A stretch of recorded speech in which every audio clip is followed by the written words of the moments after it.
Livre des Proverbes, chapitre 16. Les projets que forme le cœur dépendent de l'homme, mais la réponse que donne la bouche vient de l'Éternel. Toutes les voies de l'homme sont pures à ses yeux, mais celui qui pèse les esprits, c'est l'Éternel. Recommande à l'Éternel tes œuvres, et tes projets réussiront. L'Éternel a tout fait pour un but, même le méchant pour le jour du malheur. Tout cœur hautain est en abomination à l'Éternel, certes il ne restera pas impuni. Par la bonté et la fidélité on expie l'iniquité, et par la crainte de l'Éternel on se détourne du mal. Quand l'Éternel approuve les voies d'un homme, il dispose favorablement à son égard, même ses ennemis. Mieux vaut peu avec la justice que de grands revenus avec l'injustice.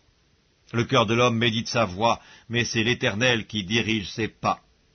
Des oracles sont sur les lèvres du roi, sa bouche ne doit pas être infidèle quand il juge.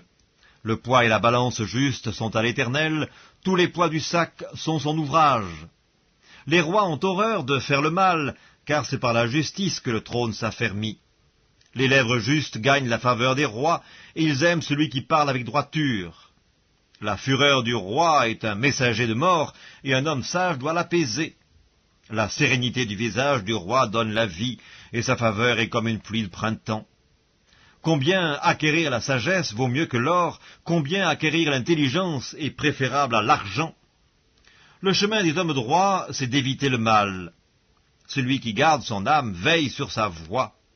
L'arrogance précède la ruine, et l'orgueil précède la chute. Mieux vaut être humble avec les humbles que de partager le butin avec les orgueilleux. Celui qui réfléchit sur les choses trouve le bonheur, et celui qui se confie en l'Éternel est heureux. Celui qui est sage de cœur est appelé intelligent, et la douceur des lèvres augmente le savoir. La sagesse est une source de vie pour celui qui la possède, et le châtiment des insensés, c'est leur folie. Celui qui est sage de cœur manifeste la sagesse par sa bouche, et l'accroissement de son savoir paraît sur ses lèvres. Les paroles agréables sont un rayon de miel, douces pour l'âme et salutaires pour le corps. Telle voie paraît droite à un homme, mais son issue, c'est la voie de la mort. Celui qui travaille, travaille pour lui, car sa bouche l'y excite. L'homme pervers prépare le malheur, et il y a sur ses lèvres comme un feu ardent. L'homme pervers excite des querelles, et le rapporteur divise les amis. L'homme violent séduit son prochain et le fait marcher dans une voie qui n'est pas bonne. Celui qui ferme les yeux pour se livrer à des pensées perverses, celui qui se mord les lèvres a déjà consommé le mal. Les cheveux blancs sont comme une couronne d'honneur, c'est dans le chemin de la justice qu'on la trouve. Celui qui est lent à la colère vaut mieux qu'un héros, et celui qui est maître de lui-même que celui qui prend des villes. On jette le sort dans le pan de la robe, mais toute décision vient de l'Éternel. Livre des Proverbes, chapitre 17. Mieux vaut un morceau de pain sec avec la paix qu'une maison pleine de viande avec des querelles. Un serviteur prudent domine sur le fils qui fait honte, et il aura part à l'héritage au milieu des frères. Le creuset est pour l'argent et le fourneau pour l'or, mais celui qui éprouve les cœurs, c'est l'Éternel. Le méchant est attentif à la lèvre inique, le menteur prête l'oreille à la langue pernicieuse. Celui qui se moque du pauvre outrage celui qui l'a fait. Celui qui se réjouit d'un malheur ne restera pas impuni. Les enfants des enfants sont la couronne des vieillards, et les pères sont la gloire de leurs enfants. Les paroles distinguées ne conviennent pas à un insensé, combien moins à un noble les paroles mensongères. Les présents sont une pierre précieuse aux yeux de qui en reçoit. De quelque côté qu'ils se tournent, ils ont du succès. Celui qui couvre une faute cherche l'amour, et celui qui la rappelle dans ses discours divise les amis. Une réprimande fait plus d'impression sur l'homme intelligent que 100 coups sur l'insensé. Le méchant ne cherche que révolte, mais un messager cruel sera envoyé contre lui.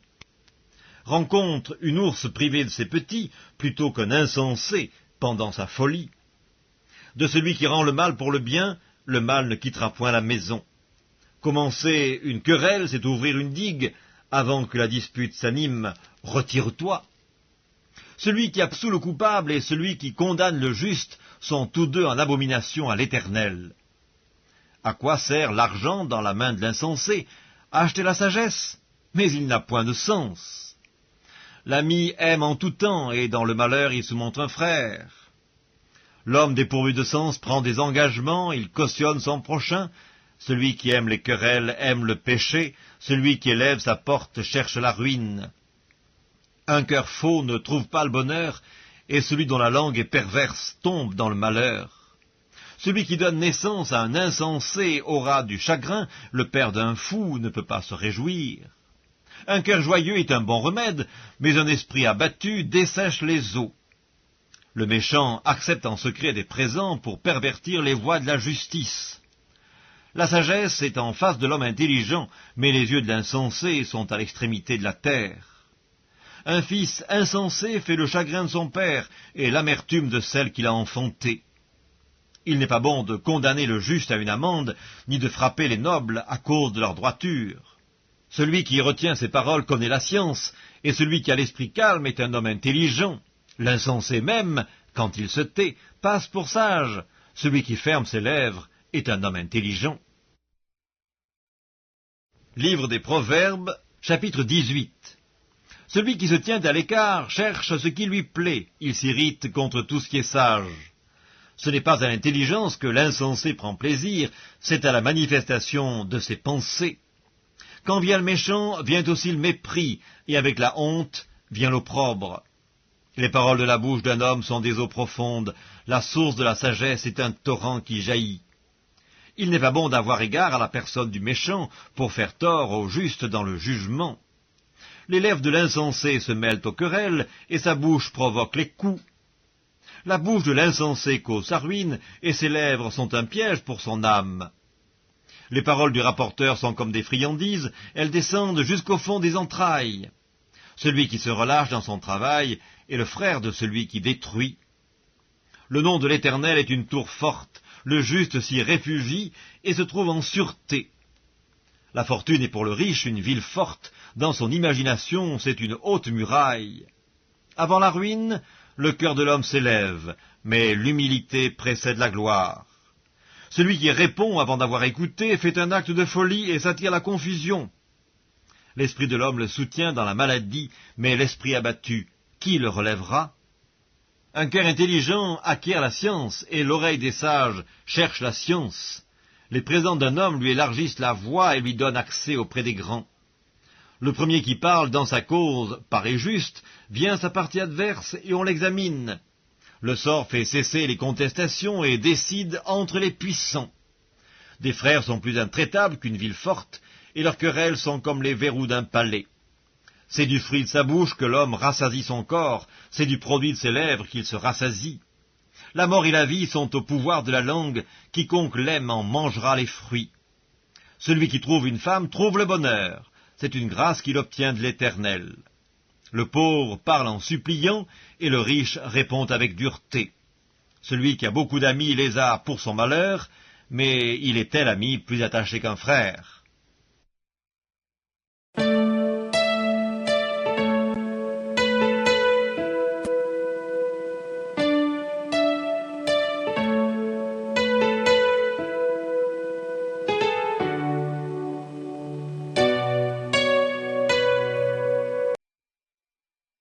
Les Actes des Apôtres, chapitre 11. Les apôtres et les frères qui étaient dans la Judée apprirent que les païens avaient aussi reçu la parole de Dieu.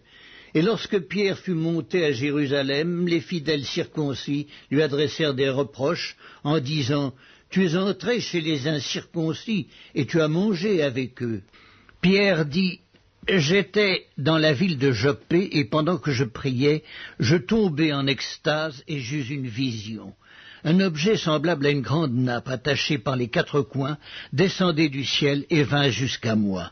Les regards fixés sur cette nappe, j'examinai et je vis les quadrupèdes de la terre, les bêtes sauvages, les reptiles et les oiseaux du ciel. Et j'entendis une voix qui me disait « Lève-toi, Pierre, tue et mange. » Mais je dis « Non, Seigneur, car jamais rien de souillé ni d'impur n'est entré dans ma bouche. » Et pour la seconde fois, la voix se fit entendre du ciel. Ce que Dieu a déclaré pur, ne le regarde pas comme souillé. Cela arriva jusqu'à 3 fois, puis tout fut retiré dans le ciel. Et voici, aussitôt 3 hommes envoyés de Césarée vers moi se présentèrent devant la porte de la maison où j'étais. L'Esprit me dit de partir avec eux, sans hésiter. Les 6 hommes que voici m'accompagnèrent, et nous entrâmes dans la maison de Corneille.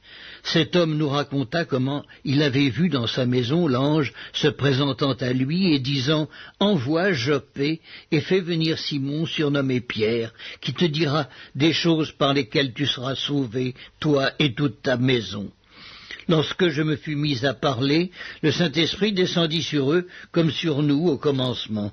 Et je me souvins de cette parole du Seigneur « Jean a baptisé d'eau, mais vous serez baptisés du Saint-Esprit. » Or, puisque Dieu leur a accordé le même don qu'à nous qui avons cru au Seigneur Jésus-Christ, pouvais-je, moi, m'opposer à Dieu? Après avoir entendu cela, ils se calmèrent, et ils glorifièrent Dieu en disant « Dieu a donc accordé la repentance aussi aux païens, afin qu'ils aient la vie. » Ceux qui avaient été dispersés par la persécution survenue à l'occasion d'Étienne allèrent jusqu'en Phénicie, dans l'île de Chypre, et à Antioche, annonçant la parole seulement aux Juifs. Il y eut cependant parmi eux quelques hommes de Chypre et de Cyrène qui, étant venus à Antioche, s'adressèrent aussi aux Grecs et leur annoncèrent la bonne nouvelle du Seigneur Jésus. La main du Seigneur était avec eux, et un grand nombre de personnes crurent et se convertirent au Seigneur. Le bruit en parvint aux oreilles des membres de l'église de Jérusalem, et ils envoyèrent Barnabas jusqu'à Antioche. Lorsqu'il fut arrivé et qu'il eut vu la grâce de Dieu, il s'en réjouit, et il les exhorta tous à rester d'un cœur ferme, attachés au Seigneur. Car c'était un homme de bien, plein d'Esprit Saint et de foi, et une foule assez nombreuse se joignit au Seigneur. Barnabas se rendit ensuite à Tarse pour chercher Saul, et l'ayant trouvé, il l'amena à Antioche. Pendant toute une année, ils se réunirent aux assemblées de l'Église, et ils enseignèrent beaucoup de personnes. Ce fut à Antioche que, pour la première fois, les disciples furent appelés chrétiens. En ce temps-là, des prophètes descendirent de Jérusalem à Antioche. L'un d'eux, nommé Agabus, se leva et annonça par l'Esprit qu'il y aurait une grande famine sur toute la terre. Elle arriva en effet sous Claude.